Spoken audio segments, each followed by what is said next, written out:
Avant de nous aventurer dans les sombres couloirs du manoir Lavoisier, je vous invite à vous abonner à la chaîne et à activer la cloche de notification pour ne manquer aucune histoire pleine de mystères, de suspense et de rebondissements inattendus.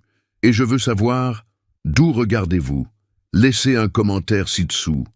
Un vent glacial s'engouffrait dans les couloirs du vieux manoir, faisant onduler les rideaux de velours rouge comme s'ils étaient animés d'une vie propre.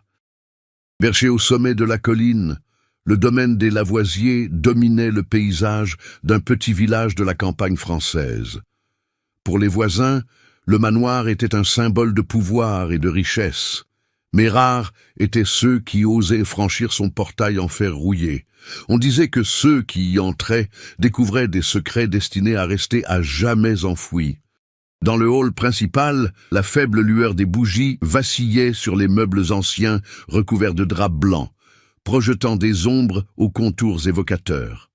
Alencar de Lavoisier, le patriarche, observait chaque mouvement d'un regard implacable. Sa présence se suffisait à elle-même. La tension qui émanait de lui suffisait à faire reculer n'importe quel domestique. Il avait l'aura de celui qui en savait trop et qui n'attendait personne qu'il ose contester son autorité.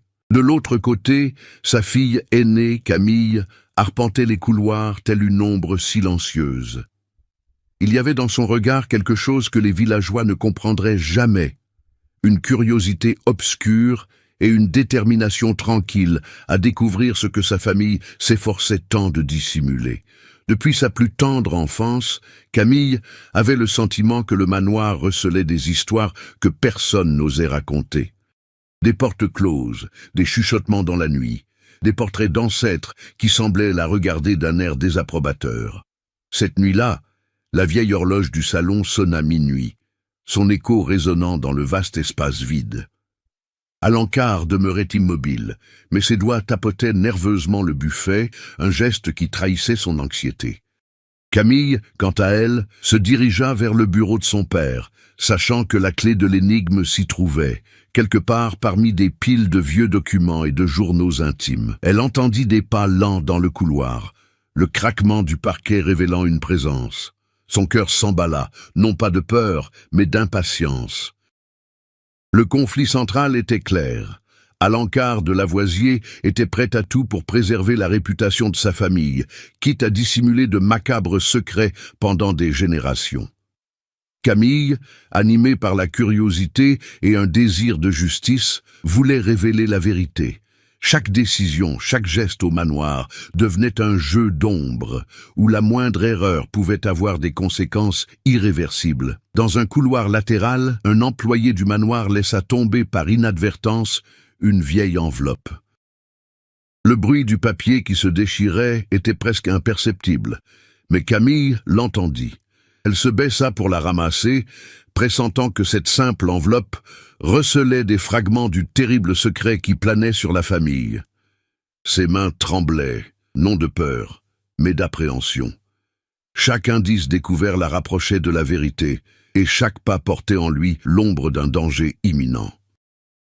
Pendant ce temps, Alencar arpentait les couloirs avec la précision d'un prédateur, sentant la présence de sa fille sans même la voir.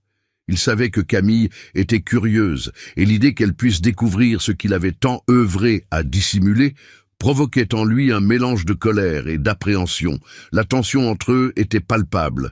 Chaque geste, chaque regard portait le poids de décennies de secrets et de mystères familiaux. Cette même nuit, un coup de tonnerre lointain déchira le ciel, illuminant brièvement les vitraux gothiques du manoir et révélant des silhouettes qui semblaient se mouvoir dans l'ombre. Camille remarqua quelque chose d'étrange, une porte entr'ouverte qu'elle n'avait jamais vue auparavant. Un pressentiment l'envahit, comme si la maison elle-même l'appelait à pénétrer dans un couloir interdit. Elle prit une profonde inspiration, sentant l'excitation et la peur s'entremêler. Ici commençait le véritable voyage, une plongée au cœur de mystères que la plupart préféreraient oublier. Chaque couloir, chaque pièce, chaque objet portait en lui les souvenirs et les traces de ce qui avait été dissimulé pendant des générations. Le manoir, vibrant de sa propre essence, semblait réagir à la présence de Camille, comme pour éprouver son courage et sa détermination. Alencar le savait, et était prêt à tout pour que le secret reste enfoui. Mais Camille ne céderait pas. La bataille silencieuse entre le père et la fille était sur le point de commencer, et les ombres du manoir en furent le premier champ de bataille. Le village au pied de la colline offrait un tableau au ton froid, avec ses maisons de pierre couvertes de mousse et ses ruelles étroites serpentant entre des arbres centenaires. Le son des cloches de l'église résonnait toutes les heures, rappelant aux habitants que, malgré la tranquillité du quotidien, la présence du manoir de Lavoisier demeurait une constante. Rares étaient ceux qui osaient franchir le portail de fer rouillé, et ceux qui s'y aventuraient chuchotaient d'étranges phénomènes. Des ombres qui se mouvaient toutes seules, des portes qui grinçaient sans le moindre souffle de vent, et l'impression que le temps, à l'intérieur de la propriété, suivait un rythme différent. Camille commença à explorer plus minutieusement les pièces du manoir, chaque pas résonnant sur le vieux parquet. Le bureau de son père était un espace méticuleusement organisé. Les livres étaient rangés par couleur et par taille, et des étagères dissimulaient des compartiments secrets. Parmi de vieux documents, Camille découvrit des lettres écrites en ancien français, certaines signées par des ancêtres dont les noms étaient associés à une sinistre réputation dans la région. Chaque lettre semblait être une pièce d'un puzzle qui évoquait l'ambition, la trahison et des pactes dissimulés dans l'ombre de la fortune familiale. Pendant que Camille menait son enquête, sa présence au manoir commença à attirer l'attention d'autres personnages secondaires. Louise, la gouvernante, connaissait chaque recoin et chaque secret de la propriété, mais sa loyauté envers Alencar la contraignait au silence. Elle observait Camille de loin, cherchant à déterminer si la curiosité de la jeune femme était une menace ou une simple passade. Il y avait dans la façon dont Camille se déplaçait, déterminée, presque indifférente à la peur, quelque chose qui rappelait à Louise une version plus jeune d'elle-même, mais qui éveillait aussi en elle une profonde appréhension.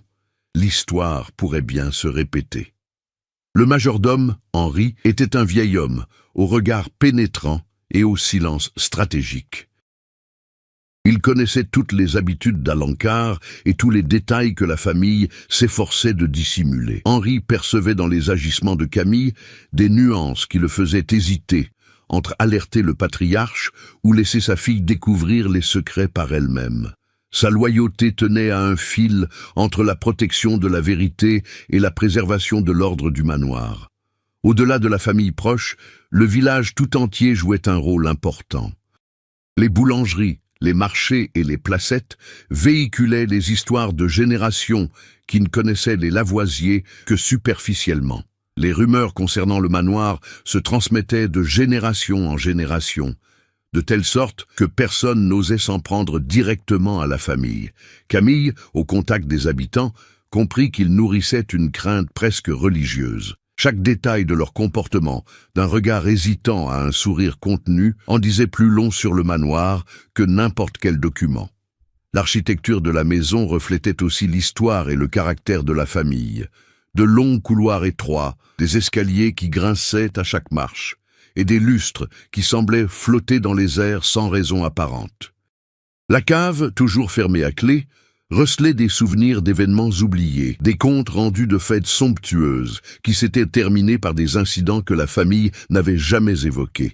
Camille commença à relier ces éléments à de vieux documents, réalisant que chaque pièce de la maison portait en elle des indices subtils sur les décisions et les événements qui avaient façonné la lignée des Lavoisier. Alencar, attentif aux moindres faits et gestes de sa fille, commença à manipuler subtilement l'environnement. Un tableau légèrement déplacé, une bougie qui s'éteignit soudain, une lettre mystérieuse laissée bien en évidence. Chaque action était une manière de tester la persévérance de Camille, d'évaluer jusqu'où elle pouvait aller sans que le secret ne soit dévoilé. Cette dynamique donnait une profondeur nouvelle à la relation père-fille, non plus une simple confrontation, mais un jeu psychologique où chacun tentait d'anticiper les mouvements de l'autre. Parallèlement, Camille développa une compréhension intuitive de la personnalité de chaque employé du manoir. Elle remarquait de subtiles expressions, des gestes involontaires et des détails qui pouvaient paraître insignifiants aux autres. Chaque interaction était pour elle une occasion d'apprendre sur la loyauté, la peur et l'ambition. Les personnages secondaires, avec leurs nuances, devinrent des éléments essentiels à la complexité de l'intrigue, y ajoutant des couches de tension et de mystère. Au fil de la nuit, l'atmosphère macabre du manoir s'intensifiait. Les ombres s'allongeaient, les portes grinçaient irrégulièrement et le murmure du vent à travers les fenêtres donnait l'illusion d'entendre des voix s'adresser directement à Camille. Elle sentait que chaque découverte la rapprochait du cœur du terrible secret de famille et que chaque pas était un risque calculé. L'atmosphère du manoir n'était pas qu'un simple décor, c'était un personnage vivant, interagissant avec tous ceux qui l'entouraient, la guidant et la mettant à l'épreuve à chaque instant. La découverte de la vieille enveloppe n'était que le début. En examinant son contenu, Camille comprit que chaque indice était soigneusement codé, comme si les ancêtres de sa famille avaient voulu protéger leur secret de toute curiosité indésirable. Les lettres évoquaient des accords obscurs, des promesses de silence et des événements qu'il valait mieux oublier. Camille ressentit le poids de chaque mot, comprenant que l'histoire de sa famille était plus sombre qu'elle ne l'avait jamais imaginé. Alencar remarqua le changement de comportement de sa fille avant même qu'elle n'ait la moindre preuve tangible de ses découvertes. Le patriarche se montra plus vigilant, semant des embûches subtiles mais stratégiques. Des documents disparurent mystérieusement, des portes auparavant ouvertes furent verrouillées sans prévenir, et des instructions ambiguës données aux employés créèrent un réseau invisible pour contrôler les déplacements de Camille. Chacun des pas de la jeune femme semblait anticipé, et le jeu psychologique entre père et fille s'intensifia. Cependant, Camille n'était pas seule. Louise, la gouvernante, malgré sa loyauté envers Alencar, commençait à manifester de la sympathie. De petits gestes, un regard complice, une information voilée, aidaient Camille à progresser dans son enquête. Mais Henri, le majordome, restait une énigme. Ses agissements étaient imprévisibles, tantôt utiles, tantôt nuisibles, créant une tension supplémentaire et ajoutant une couche d'incertitude au parcours de Camille. Pendant ce temps, le manoir semblait réagir aux découvertes de la jeune femme. Un des couloirs, jusque-là silencieux, se mit à craquer de façon irrégulière, comme pour signaler la présence d'un intrus. Le vent s'engouffrait par les fenêtres brisées, créant des murmures indistincts, qui se mêlaient aux souvenirs qui hantèrent la maison. Camille commença à entendre des pas à des moments inattendus, des portes s'ouvraient toutes seules, et des ombres semblaient l'observer de loin. Chaque phénomène renforçait l'impression que la maison était vivante, consciente de ses actions et prête à la mettre à l'épreuve à chaque instant. Les obstacles qui se dressaient sur son chemin n'étaient pas seulement d'ordre physique. Camille était confrontée à des dilemmes moraux et émotionnels. Chaque lettre lue, chaque document déchiffré, révélait un passé jalonné de choix éthiques douteux, trahison, manipulation et même des morts dissimulées. Elle se demandait si elle devait révéler la vérité ou si elle était sur le point de détruire l'héritage familial. Ce conflit intérieur s'entremêlait aux tensions extérieures, tissant une intrigue plus dense et plus imprévisible. Alencar, de son côté, intensifia ses mesures de confinement. Il engagea un spécialiste pour examiner tous les dossiers du manoir, renforça les serrures et commença à surveiller discrètement les moindres faits et gestes de Camille. Mais malgré tous ses efforts pour la contrôler, il ne pouvait prévoir la ruse de sa fille. Camille commença à déceler des schémas dans les agissements de son père, apprenant à anticiper ses mouvements et à profiter de ses moindres distractions pour poursuivre son enquête. Les interactions avec le personnel devinrent un véritable champ de mine. Louise, tiraillée entre la crainte de déplaire à Alencar et le désir de protéger Camille, se révéla une alliée instable, tandis qu'Henri reflétait les intentions d'Alencar. Il pouvait être un obstacle mortel ou un pont vers la vérité, selon les circonstances. Camille, devait apprendre à discerner à qui se fier, découvrant que la loyauté n'était souvent qu'une question d'apparence et que chacun dissimulait ses propres secrets et ses propres peurs. L'atmosphère du manoir atteignit un niveau d'intensité inédit lorsque Camille découvrit une pièce secrète dissimulée derrière une bibliothèque. La pièce regorgeait d'objets anciens, chacun porteur d'une sombre histoire. Portraits d'ancêtres aux expressions figées, journaux intimes cachés et symboles énigmatiques gravés sur les murs. Camille sentit alors que l'histoire familiale allait être révélée à jamais. Mais à cet instant précis, elle entendit des pas s'approcher. Alencar avait découvert son intrusion, et la tension entre père et fille atteignit un point critique. La confrontation se déroula dans un silence pesant. Un regard échangé dans le couloir en disait plus long que tous les mots.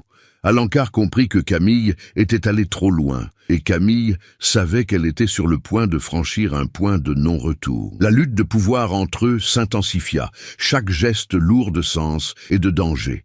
Le manoir semblait se refermer sur eux, ses murs résonnant du poids des décisions passées et de la prémonition des conséquences à venir.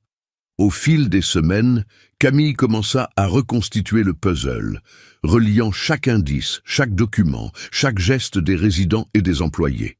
Le conflit n'opposait plus seulement le père et la fille, mais le passé et le présent, la vérité et la préservation d'une image bâtie sur le silence et la peur. Chaque découverte rapprochait Camille du cœur du secret, mais augmentait aussi le risque d'être découverte prématurément. Plus Camille s'enfonçait dans les secrets du manoir, plus elle comprenait que chaque indice découvert était lié à des histoires parallèles, de petites tragédies que la famille Lavoisier dissimulait soigneusement. L'une de ces intrigues concernait Matisse, le cousin éloigné, envoyé au manoir sous prétexte d'étudier l'art, mais dont le comportement énigmatique éveillait toujours les soupçons. Il semblait connaître certains passages secrets et, à de rares occasions, laissait des indices que seule Camille pouvait percevoir. Mais ses intentions restaient ambiguës. Aidait-il la jeune femme ou la manipulait-il? Pendant ce temps, au village, les rumeurs concernant le manoir se faisaient de plus en plus insistantes. Un ancien employé, désormais à la retraite, fit son apparition et se mit à raconter d'étranges événements survenus des années auparavant. Des disparitions mystérieuses, des fêtes qui avaient tourné au désastre et des héritages contestés. Camille comprit que ces histoires n'étaient pas de simples rumeurs. Chaque récit apportait une pièce au puzzle.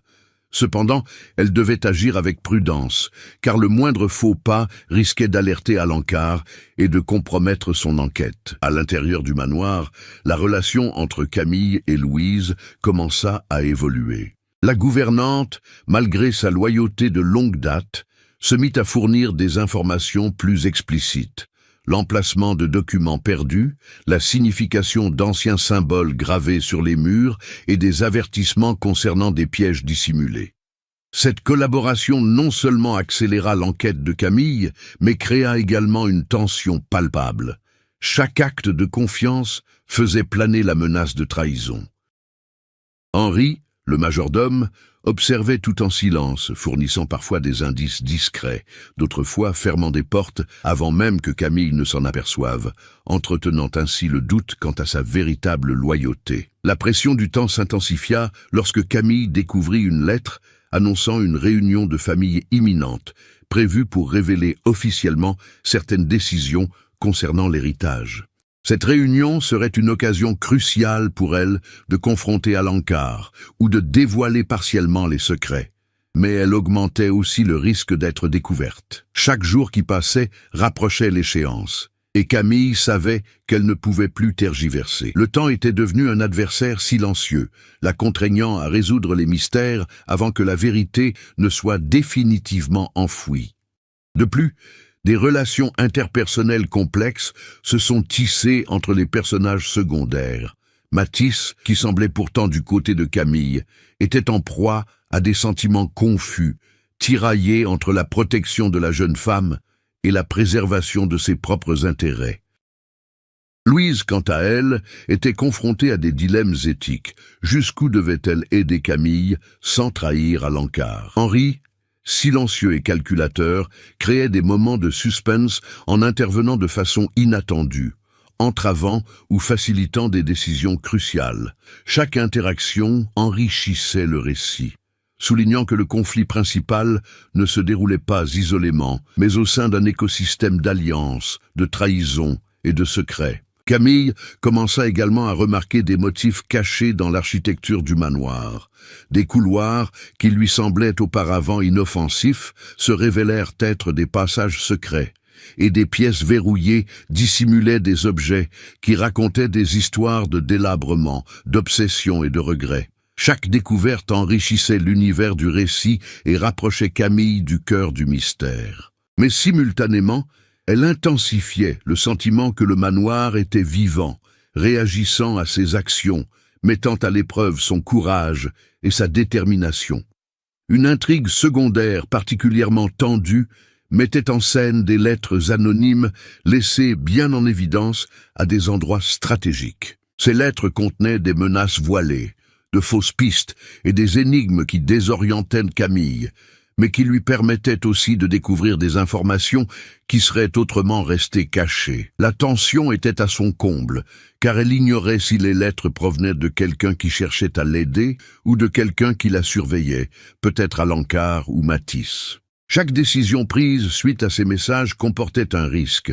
Un faux pas pouvait compromettre son enquête ou la mener droit dans un piège. À mesure que les intrigues secondaires s'entremêlaient au conflit principal, Camille gagnait en agilité et en perspicacité, apprenant à déchiffrer les intentions cachées, à déjouer les trahisons subtiles et à utiliser les ressources du manoir à son avantage. L'histoire se complexifiait et le lecteur ressentait que chaque action avait des répercussions immédiates et profondes. La tension était palpable. Chaque personnage secondaire, chaque objet, chaque événement, apparemment insignifiant, pouvait potentiellement modifier le cours du récit. À la fin de cette étape, l'héroïne comprit que la vérité était plus proche qu'elle ne l'avait imaginé, mais que le chemin pour y parvenir serait plus tortueux que tous les obstacles précédents. L'entrelacement des intrigues secondaires créa un labyrinthe émotionnel et psychologique, renforçant le suspense et préparant le terrain pour le tournant décisif qui allait tout changer. Le manoir, les secrets de famille et l'ambiguïté morale des personnages secondaires transformèrent l'atmosphère en un champ de tension permanente, où chaque choix entraînait des conséquences imprévisibles. La nuit semblait plus dense que d'habitude. Le manoir des Lavoisier était enveloppé d'un brouillard qui s'infiltrait par les interstices des fenêtres, plongeant chaque couloir dans des ombres qui semblaient palpiter. Camille, déjà habituée aux énigmes et aux pièges de la propriété, sentait qu'elle était sur le point de découvrir le secret qui transformerait à jamais sa vision de la famille. Mais elle ignorait que le manoir lui-même recelait des surprises qui allaient bouleverser sa perception du monde.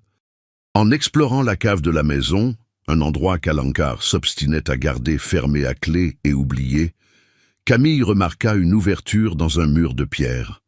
Le passage secret, dissimulé par une bibliothèque, révélait un couloir étroit et humide.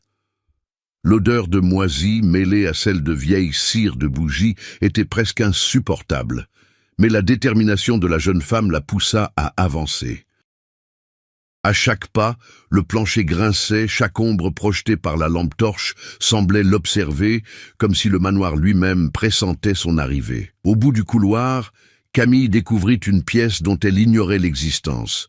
Un vieux cabinet ancestral, rempli de journaux intimes, de portraits et d'objets précieusement conservés. Mais au centre, un objet la glaça d'effroi.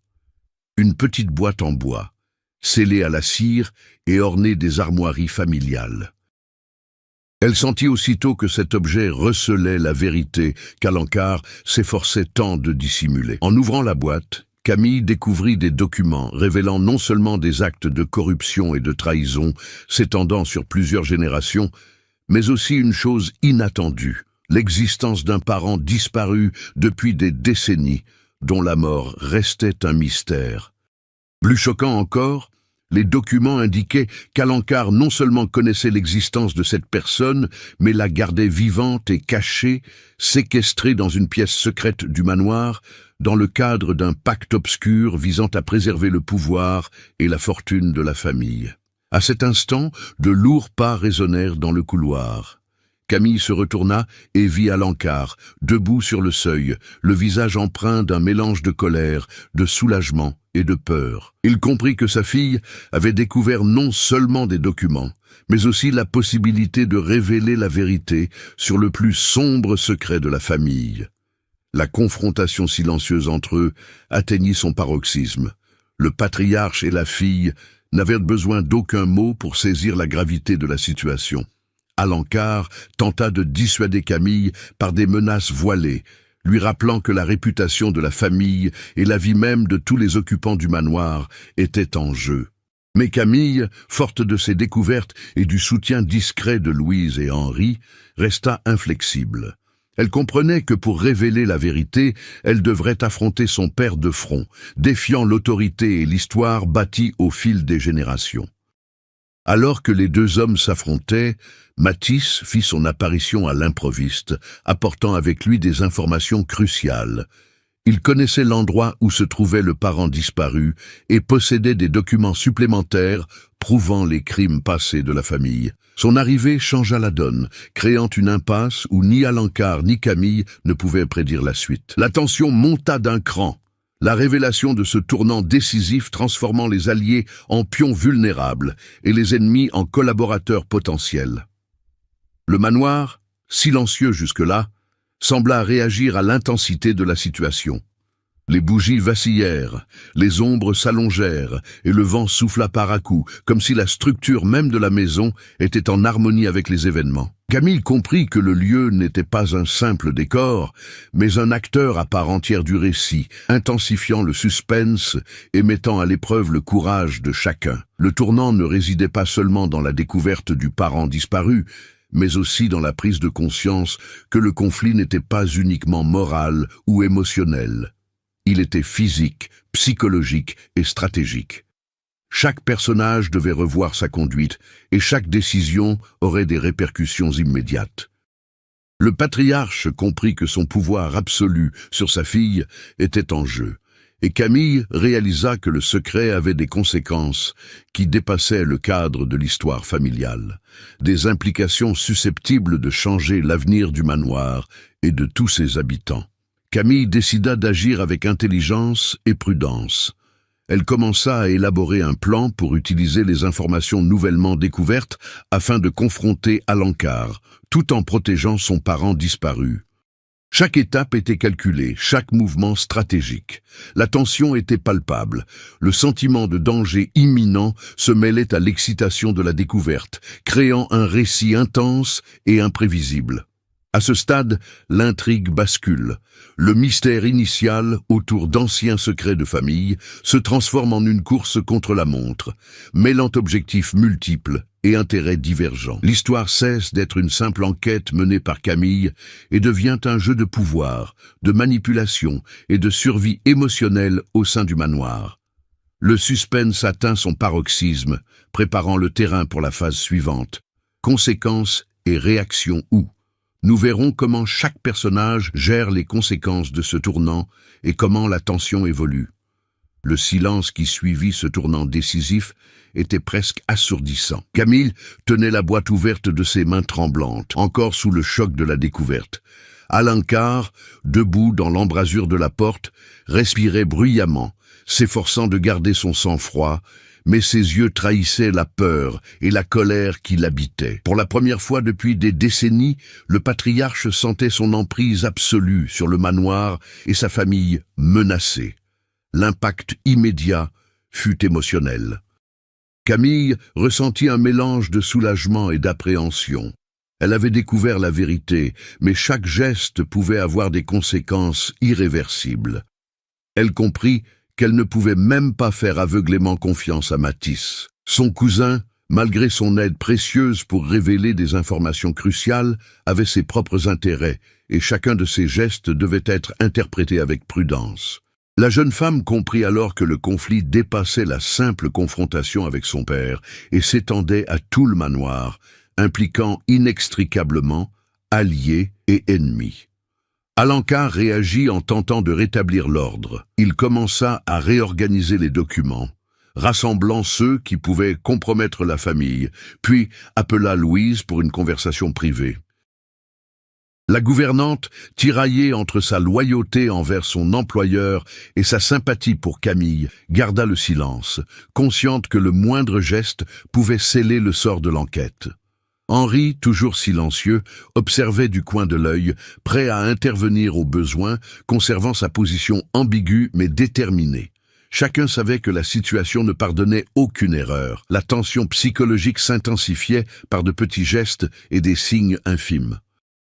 Camille commença à remarquer des changements subtils dans les habitudes d'Alencar. Les portes étaient verrouillées plus souvent, les armoires fermées par des cadenas renforcés, et les employés se montraient plus vigilants. Chaque geste montrait que le patriarche réagissait à la menace que représentait sa fille et tentait de conserver son pouvoir. La jeune femme, de son côté, apprit à agir avec plus de stratégie, évitant les confrontations directes mais usant de ruses pour faire progresser ses découvertes. Au cœur du manoir, Mathis devint un élément imprévisible. Il fournissait des informations complémentaires, mais ses intentions et ses motivations restaient floues. Camille devait constamment se demander s'il la guidait vers la vérité ou vers une situation potentiellement embarrassante. Cette ambiguïté intensifiait la tension narrative, complexifiant le conflit déjà existant entre le père et la fille. L'incertitude quant aux alliés et aux ennemis rendait chaque décision cruciale, transformant l'enquête en un dangereux jeu de stratégie et d'intuition. Les conséquences se firent également sentir au village. Les rumeurs commencèrent à circuler plus intensément, attisant la curiosité des voisins et des anciens employés. Camille comprit que révéler le secret pourrait avoir des répercussions extérieures, amplifiant les risques et la pression. Désormais, chaque pas dans le manoir était source de tensions internes, mais aussi de la possibilité que la vérité éclate au grand jour, affectant les réputations et les relations en dehors de la propriété. Le manoir lui-même semblait réagir à l'atmosphère. Des bruits de pas résonnaient dans les couloirs autrefois silencieux. Des portes s'ouvraient toutes seules et des ombres s'étiraient de façon inquiétante sur les murs. Camille comprit que la maison agissait comme un amplificateur d'émotions, intensifiant le sentiment de danger et d'urgence. Chaque action des personnages se répercutait dans les lieux, rendant l'espace plus vivant et plus hostile. Parallèlement, les personnages secondaires étaient les confrontés à leurs propres crises intérieures. Louise hésitait entre continuer à protéger Alencar ou soutenir plus ouvertement Camille. Henri, calculateur et taciturne, devait choisir entre intervenir ou rester passif. Mathis, quant à lui, était tiraillé entre sa loyauté envers sa famille et ses sentiments d'empathie ou d'ambition. Chaque réaction engendrait un réseau complexe de conséquences qui accentuait la tension du récit. Pressentant que le moment critique approchait, Camille décida d'adopter une stratégie. Elle commença à élaborer un plan pour affronter Alencar et protéger son parent disparu, en envisageant toutes les réactions possibles des personnes impliquées. La jeune femme comprit que la résolution du conflit principal exigerait non seulement du courage, mais aussi de l'intelligence et de l'habileté pour naviguer entre des loyautés ambiguës et des pièges subtils. À la fin de cette étape, le manoir demeurait un personnage à part entière, réagissant à chaque action et amplifiant la tension.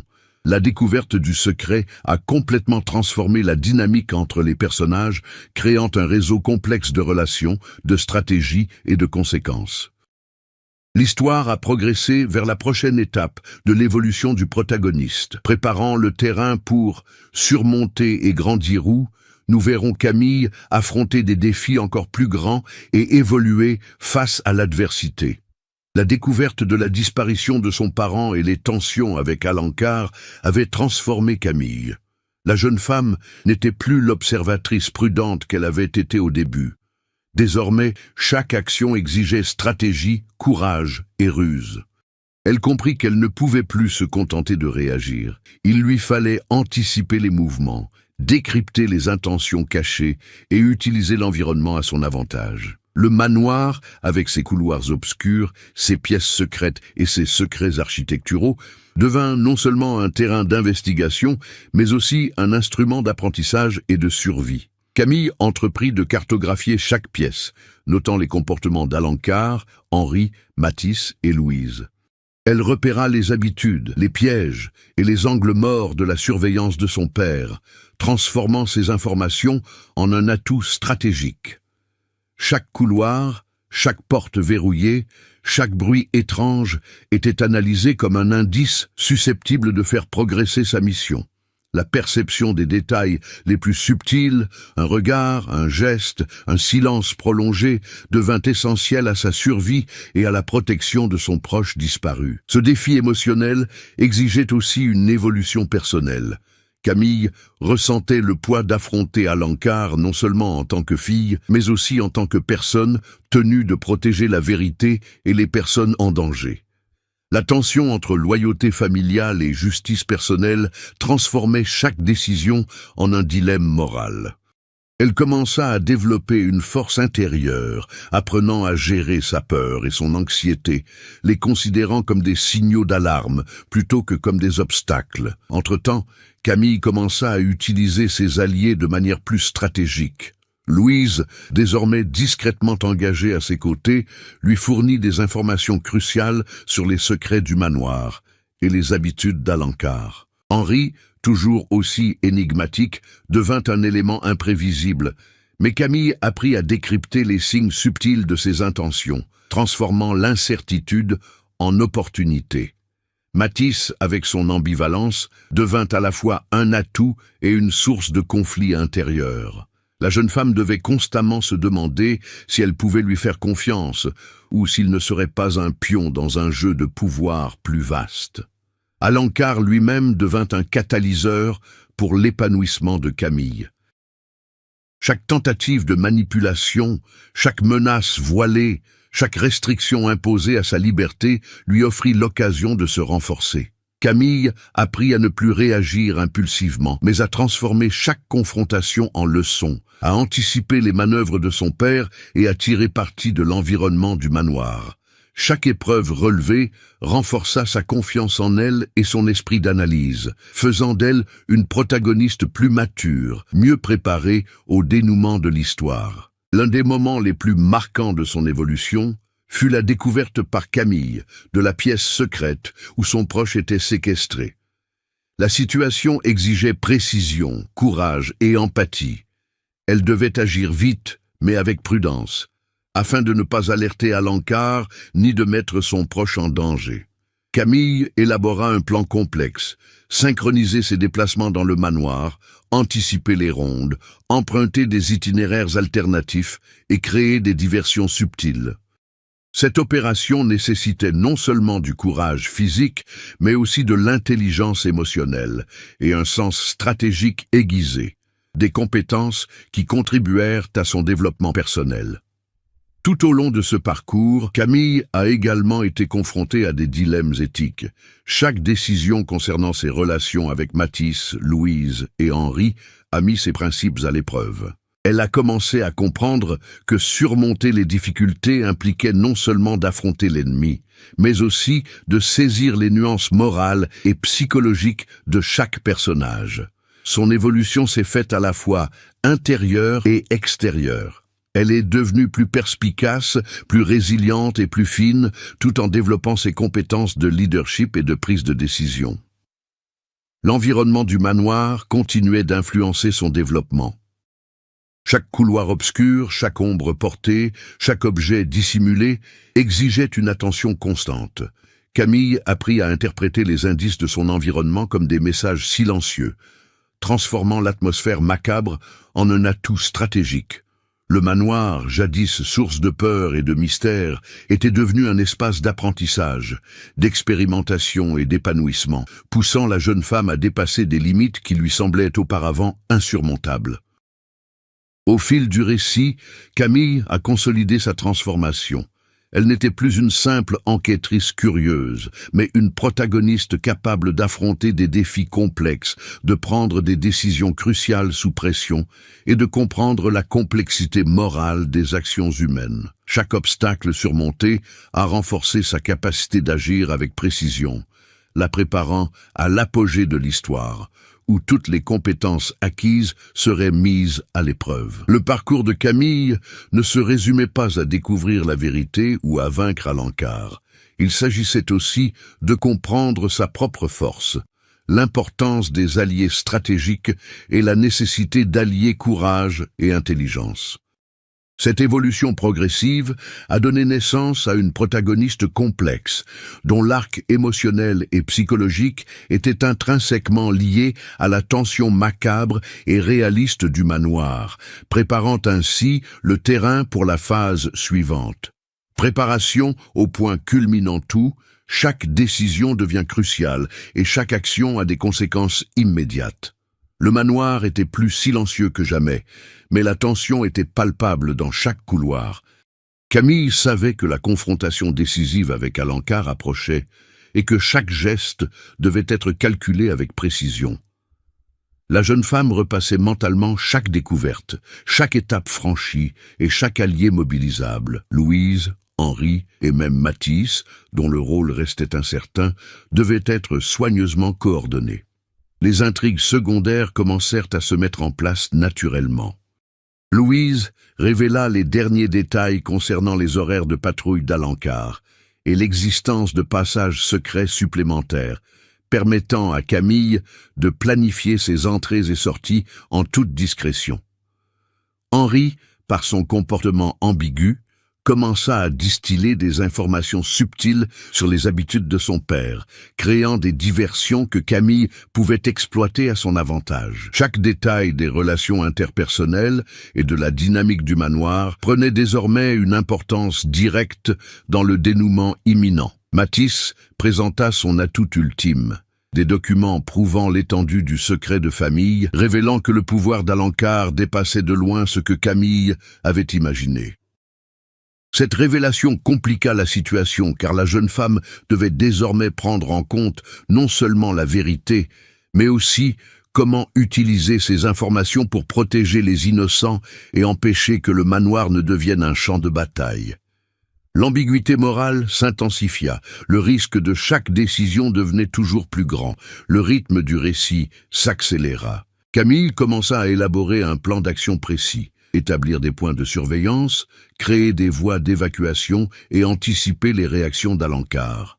Chaque étape exigeait une concentration absolue, car la moindre distraction risquait d'alerter le patriarche. La jeune femme transforma sa peur et son incertitude en détermination, faisant de l'atmosphère macabre du manoir un atout stratégique. Chaque ombre, chaque couloir étroit, chaque porte verrouillée, devenaient des éléments du jeu psychologique qui se profilaient. La pression du temps s'intensifiait encore. Camille découvrit qu'Alencar prévoyait de réunir toute la famille ce soir-là pour annoncer des modifications concernant l'héritage, une décision qui pourrait sceller le destin du parent disparu et de tous les concernés. La confrontation devait avoir lieu avant cet événement, et chaque heure qui passait accentuait l'urgence. Cette tension constante maintenait un rythme soutenu, faisant monter la tension et préparant le lecteur au dénouement imminent. Tout en élaborant sa stratégie, Camille était confrontée à des dilemmes émotionnels et éthiques profonds. Comment révéler la vérité sans mettre en péril ses alliés? Comment gérer Mathis, dont la loyauté restait incertaine? Comment assurer la protection du proche disparu? Chaque décision exigeait une mûre réflexion, confirmant que la préparation du dénouement n'était pas seulement une question de logistique, mais aussi de psychologie et de morale. Le manoir lui-même semblait se prêter au récit. Les couloirs résonnaient de pas, réels ou imaginaires. Les portes grinçaient, comme pour annoncer une présence, et le vent soufflait par à-coups, emportant des bruits indistincts qui accentuaient le sentiment de danger imminent. Camille utilisa ces perceptions comme des signaux stratégiques, transformant cet environnement macabre en allié et se préparant au moment où chaque détail serait décisif. chaque personnage secondaire a endossé son rôle définitif dans les préparatifs. Louise a géré les distractions mineures et fourni les informations de dernière minute. Henri a veillé aux points clés, prêt à intervenir au moment critique. Mathis a prodigué des conseils stratégiques tout en cultivant son ambiguïté, ajoutant ainsi une part d'imprévisibilité au plan. Camille a appris à intégrer tous ces niveaux de complexité, comprenant que le succès reposait sur la coordination entre l'action, la perception et le timing.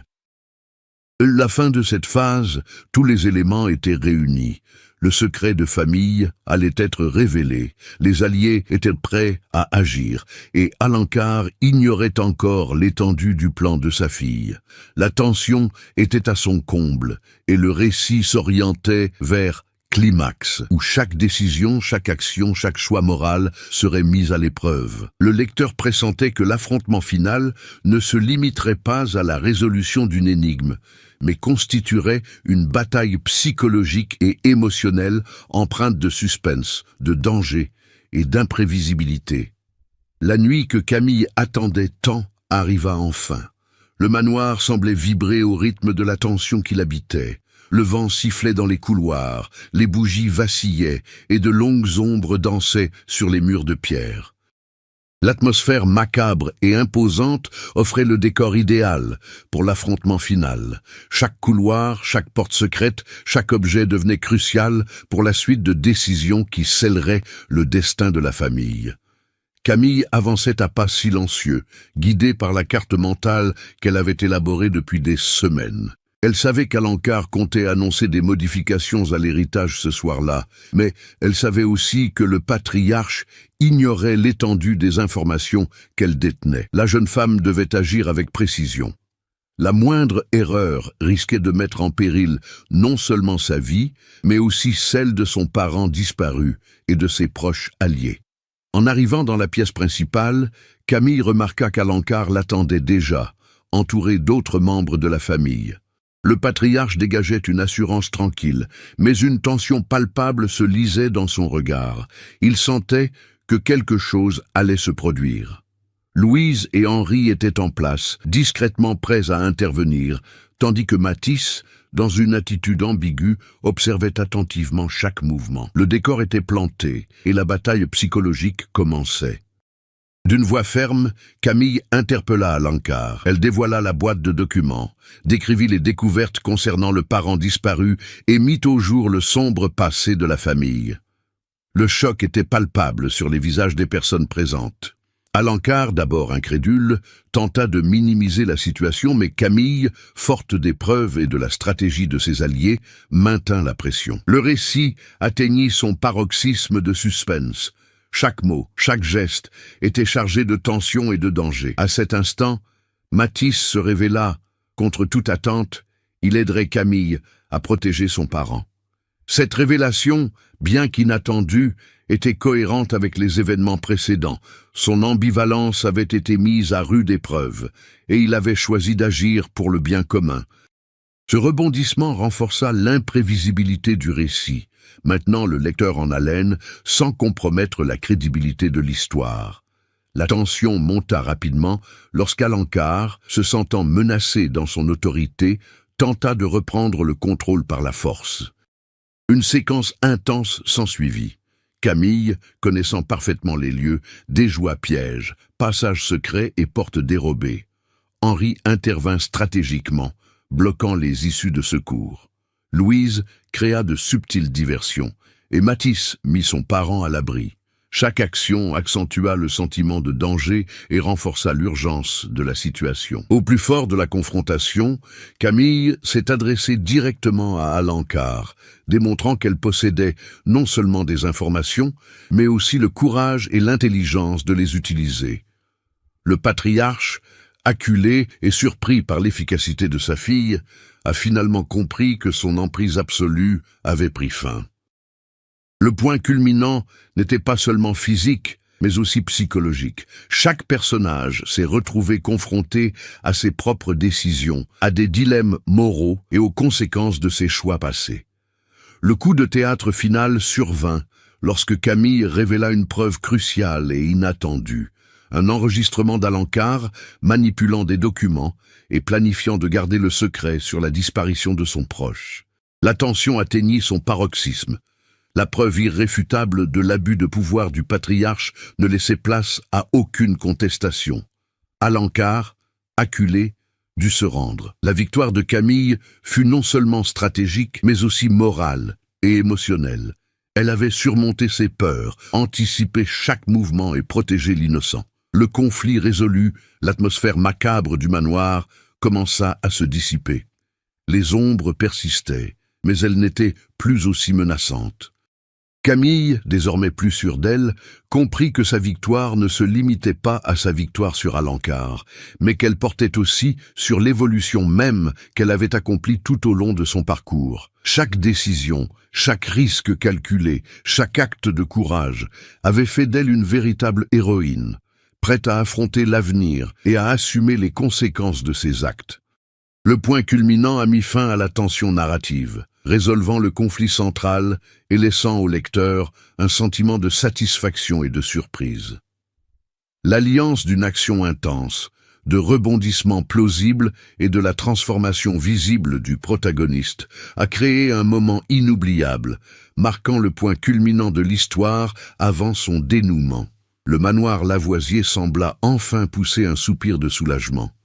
La tension qui planait sur les couloirs depuis des semaines s'était dissipée, laissant place à un calme tendu et pensif. Camille, toujours attentive au moindre bruit, se sentait différente, plus confiante, plus stratégique et plus forte émotionnellement. Le secret qui avait menacé de détruire la famille avait été révélé, et le parent disparu était désormais libre, protégé par la vigilance de la jeune femme et de ses alliés. Affaibli par la révélation de ses actes, Alencar demeura isolé dans son bureau. La défaite, tant physique que morale, le contraignit à affronter la réalité qu'il avait tenté de maîtriser pendant des décennies. Désormais impuissant face au manoir et aux événements, sa rigidité laissa place à un silence résigné. Il ne pouvait effacer ce qui avait été dévoilé, et chaque regard posé sur Camille était empreint d'un mélange de frustration, de peur et d'une reconnaissance silencieuse du mérite de sa fille. Louise, enfin soulagée, reprit ses fonctions au manoir avec un sens du devoir renouvelé. Elle n'était plus une simple observatrice des intrigues familiales. Elle était devenue un acteur stratégique, contribuant à protéger la vérité et à garantir la justice. Henri, lui aussi transformé, redéfinit ses positions et ses allégeances, comprenant que la stabilité du manoir reposait sur la coopération et le discernement, et non sur le contrôle absolu d'un patriarche. Matisse, désormais un allié déclaré de Camille, a contribué à réorganiser les documents et à préserver des preuves importantes, garantissant ainsi la conservation de l'histoire familiale et des crimes occultés. Son ambivalence initiale s'est muée en un engagement indéfectible envers la vérité, et il est devenu un maillon essentiel du rétablissement de la confiance et de l'harmonie au sein du manoir. Pour Camille, l'issue ne se résumait pas à une simple victoire sur Alencar, mais à la confirmation de son propre cheminement. Elle avait compris que le courage, l'intelligence et l'empathie étaient des armes aussi puissantes que la ruse ou le savoir. Chaque étape de son parcours, de l'exploration des couloirs obscurs à l'affrontement final, avait façonné non seulement le dénouement du conflit, mais aussi son identité de protagoniste capable de relever des défis complexes. Le membre de la famille recouvra sa liberté, conscient que le manoir et la famille étaient désormais soumis à de nouvelles règles, façonnées par le courage et l'intégrité de Camille. La dynamique de la demeure changea profondément. Les vieux secrets perdirent leur pouvoir de manipulation et la hiérarchie familiale se transforma en une structure plus transparente et juste.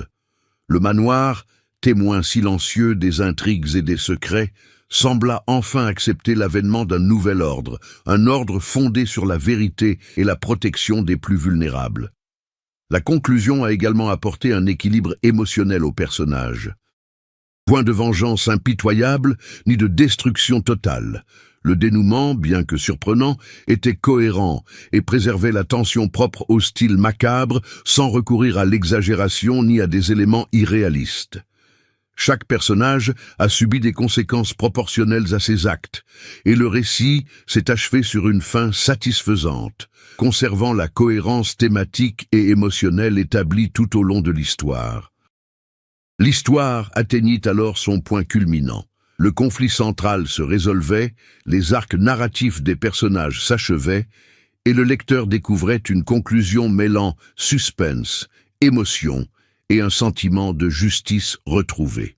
Le manoir, silencieux et imposant, recèle encore d'anciens secrets, désormais sous l'œil vigilant d'un nouveau protagoniste, capable d'affronter les ténèbres et de protéger la vérité.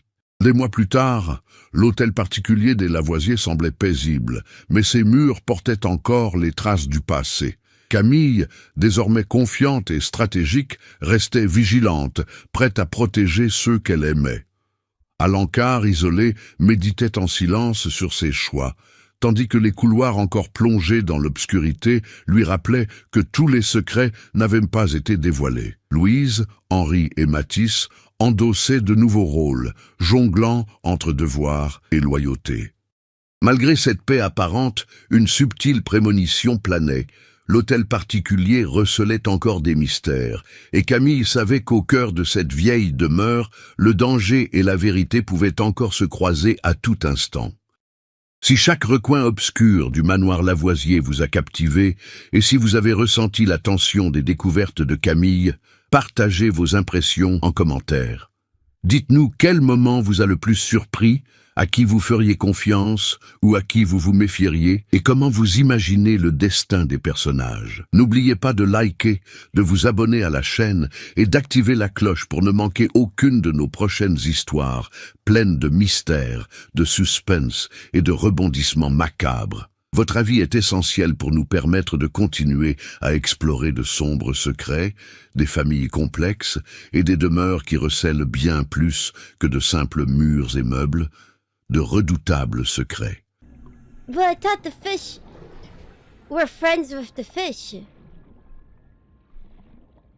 Hello?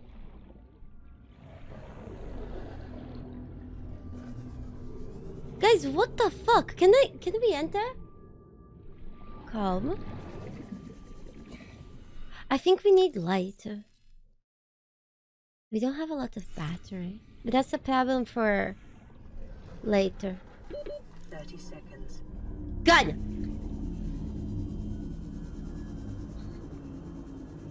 Gun. Scuba diver. Guys, what if I did a real life stream where I went scuba diving? The problem is I don't think I can speak while I'm underwater.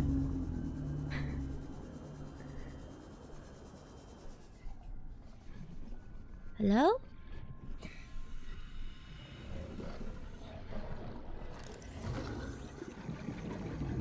Do you guys hear something scary around? Integrating new PDA. You love fish? Echo.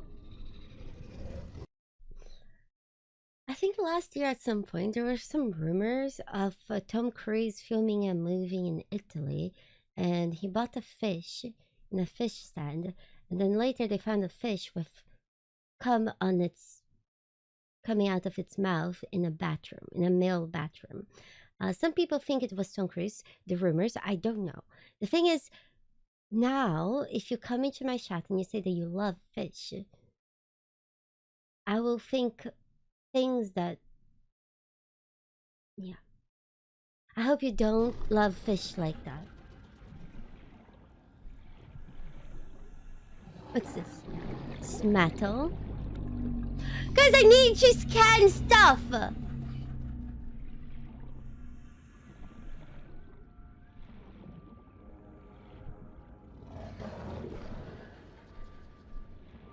Should we go in here? Uh-oh.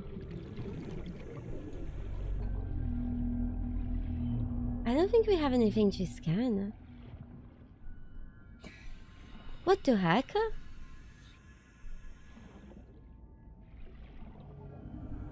Guys, I'm stuck! There's a spooky guy down there. Should we come back during the day? Gun!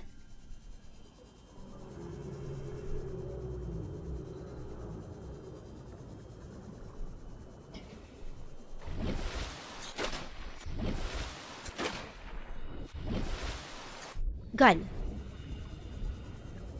It has to have a hole, right?